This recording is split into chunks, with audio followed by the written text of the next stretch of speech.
आजादी असावेरी वठंदासी आजादी असावेरी वठंदासी आजादी सिंधमा खबे गुम कयल क़ौमी कारकुननि खे आजाद कयो बोली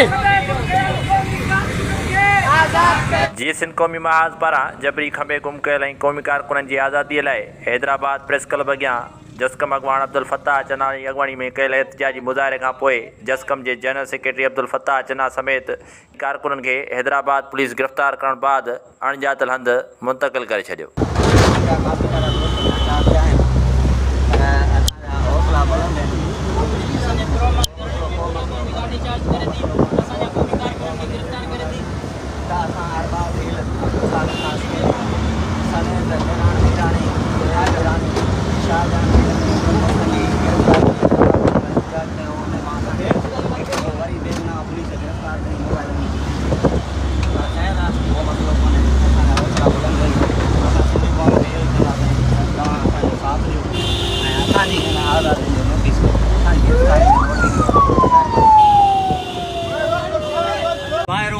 जिए सिंधु देश जिए साईं जीएम सैयद अॼोको असांजो एहतिजाज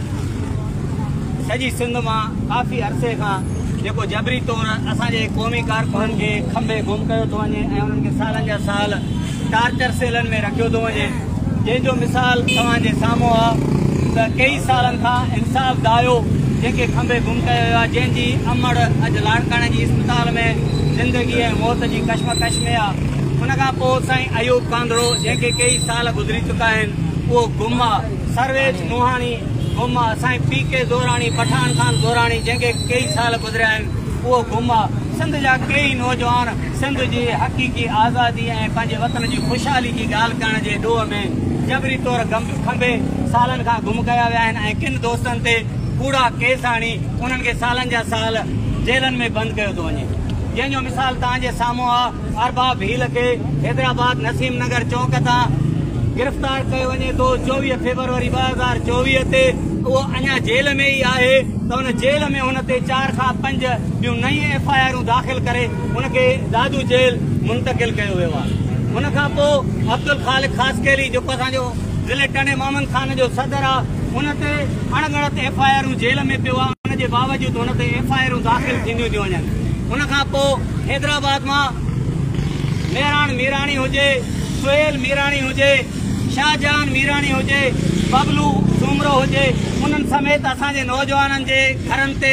रेट करे उन्हनि खे हिसाइण जी कोशिशि कई थी वञे त तव्हां पंहिंजे वतन जी आज़ादी पंहिंजे नौजवाननि जी ख़ुशहाली ऐं आज़ादी जे लाइ जदोजहद न कयो। पर असां हिन रियासत खे ॿुधाइण चाहियूं था असां को चोर न आहियूं, असां को धाड़ियल न आहियूं जो तव्हांजी गिरफ़्तारनि खां डिॼी असां ख़ामोश थी वेंदासीं। असां हिन धरती जा वारिस आहियूं, असां चऊं था त हीअ धरती असांजी माउ आहे। हिते जेको तव्हां अफ़गानी हथ वठी लखनि जी तादाद में अफ़गानी आबाद कया आहिनि, हिते जेके तव्हां पंजाबी आबाद कया आहिनि, हिते जेके थारिया आबाद कया आहिनि, उन्हनि खे त तव्हां कढण जे लाइ तयारु न आहियो, पर सिंधी माण्हुनि खे तव्हां कूड़नि केसनि में गिरफ़्तार करे ऐं तव्हां उन्हनि खे जेको आहे सो फरारियत इख्तियार करण ते मजबूर पिया कयो।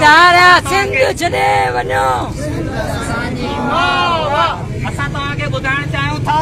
त तव्हां पंहिंजे हिन ॾाढ पंहिंजे हिन ताक़त जे ज़रिए ते न को बलोचिस्तान खे काबू में करे सघिया आहियो, न को तव्हां बांग्लादेश खे पाण सां गॾु रखे सघेव ऐं इहे तव्हांजा ज़ोर ज़बरदस्तियूं ऐं ॾाढ असांखे कंहिं बि सूरत में पंहिंजे वतन जी आज़ादी, पंहिंजे वतन जी ख़ुशहाली, पंहिंजे वसीलनि जी मालिकी ऐं पंहिंजे नौजवाननि जी आज़ादी जे लाइ जेको असां आवाज़ उथारियूं था असांखे कंहिं बि सूरत में रोके नथा सघो। असां पंहिंजी जदोजहद जारी रखंदासीं। आख़िर में तव्हां सभिनी दोस्तनि जो दिलि जी गहराई सां शुक्रगुज़ार आहियां। आख़िर में हे ई शेर चई पंहिंजी जाइ वठंदुसि त जा हुई जीअरी विरची न वेठी वञी भूमि पेठी सारी देखे सजने जिए सिंधु देश जिए साईं।